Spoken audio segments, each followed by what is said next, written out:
The period between 1759 and 1814 was filled with significant political events in Spanish history. From Napoleon Bonaparte's invasion to the appointment of his elder brother as King of Spain, many critical events shaped this era. During this very period, a painter named Francisco de Goya lived, a man you could call a colleague of Togashi's in the art world. Yes, manga art may differ from expressive painting, but the idea that an artist reflects their reality holds true. In the later years of Francisco de Goya's life, he purchased a house on the outskirts of Madrid called the Villa of Death and spent the remainder of his life there. Around this time, Goya's mental and physical health began to deteriorate, and he even lost his hearing completely. During this period of solitude and decline, Goya painted 14 works known as the Black Paintings, one of which is the famous Saturn devouring his son, which was hung in the dining room. This painting is also present in the room of Nasubi, the king of Kakin, when Prince Halkenberg attacked him. The story of the painting is essential to the Hunter x Hunter events, as it depicts Cronus, or Saturn in Roman mythology, who took power from his father, Uranus. He then received a prophecy that one of his children would do the same to him. In response, Cronus, or Saturn, would devour each child his wife Rhea bore him, and this is the inspiration behind Francisco de Goya's painting. The presence of this painting in Nasubi Huiguo-Rao's room gave rise to the theory that the king plans to seize power for himself, deceiving the last surviving prince in the succession war and claiming all that power. Although I don't agree with this theory, Togashi precisely mirrored a part of Saturn's story in chapter 403. The continuation of Saturn's story is that when Rhea bore Zeus, she tricked her husband by giving him a stone to devour instead of her son. As a result, Zeus fulfilled the prophecy, took power from his father, and saved his siblings. In chapter 403, we saw a similar twist with Prince Halkenberg, where it was revealed that his real mother is Queen Unma. She altered the truth about his birth to protect him from assassination. Welcome to this impression, explanation, and analysis of chapter 403, titled Result. As always, you can't start explaining Hunter x Hunter without revisiting important past events. Let's go back to Kurapika's Nen lessons. Back then, the 9th Prince, Halkenberg, had sent 2 guards to learn about Nen and gather useful information on his guardian beast's abilities and the feather symbol appearing among his guards. After some events that don't need mentioning, Kurapika spoke to one of Halkenberg's guards, saying that the symbols represented by Nen have the same significance and effect as they do in the real world. He asked what the feather symbol represented in Halkenberg's view. The guard answered that the feather symbolizes the prince's determination and willpower to achieve his goals. Anyone bearing this symbol shares the same will with him. Kurapika agreed with the guard, but noted a significant contradiction. Pay close attention here. Guardian beasts derive their powers from their prince's personality. For instance, Camilla, who craves control, has a beast with mind control abilities. Tubepa, a scientist, has a beast that can synthesize various chemical compounds within its body. So, what would be the power of a prince who wants to abolish the monarchy in his country? And when he finally has the chance to pursue this goal, when he's close to becoming king, he finds it's at the cost of his siblings' lives. The contradiction Kurapika pointed out is that Halkenberg opposes the succession war and the killing of princes because attaining power through such means contradicts his values and principles. He has a strong desire to dismantle the monarchy in Kakin and begin a new era for the country. Given this contradiction between the prince's personal values and his long-standing goal, what would the ability of Halkenberg's guardian beast be based on this internal conflict? Welcome to the trolley problem. A runaway train is heading towards 5 workers on a railway line.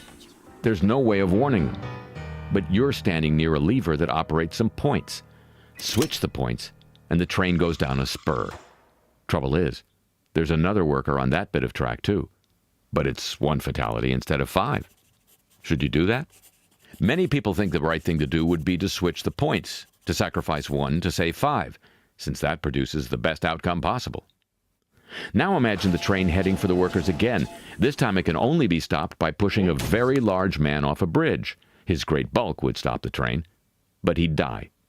Should you do that? Most people say no. But why not? Both thought experiments are cases of sacrificing 1 to save 5. What the trolley problem examines is whether moral decisions are simply about outcomes or about the manner in which you achieve them. Some utilitarians argue that the 2 cases are not importantly different from each other. Both have similar consequences, and consequences are all that really matter. In each case, 1 person dies and 5 are saved, the best option in each harrowing situation. But lots of people say they would switch the points, but they wouldn't push the man off the bridge. Are they simply inconsistent, or are they onto something? When Hulkenberg entered his father Nasubi's room, the contradiction we discussed appeared in two ways: his intense desire to end the monarchy, as shown by his attempt to shoot his father, and his commitment to his values, which led him to choose his own death over killing his siblings. Thus began Hulkenberg's own version of the trolley problem. When Nasubi asked if he knew about this ethical dilemma, Hulkenberg interpreted the first track as representing the people and nation of Karkin, while the second track represented his sibling princes, meaning he would have to set aside his principles for the sake of the people. But the truth went deeper. From Nasubi's perspective, the people and state are always the right choice. His point was that the train is the ugly, corrupt means to seize the throne, and there's no track that harms the people. There's only one track, and whoever stands on it among the princes will bear the burden of this guilt. This was one of the best dialogues I've ever read. Once Hulkenberg reached this understanding, his entire outlook changed, and he reluctantly decided to join the succession war, taking on this burden. As we saw in previous videos, after Hulkenberg